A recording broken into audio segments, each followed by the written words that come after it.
أعوذ بالله من الشيطان الرجيم. بسم الله الرحمن الرحيم. ياسين والقرآن الحكيم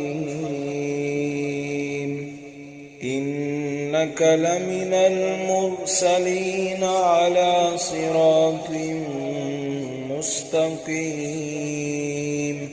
تنزيل العزيز الرحيم لتنذر قوما ما أنذر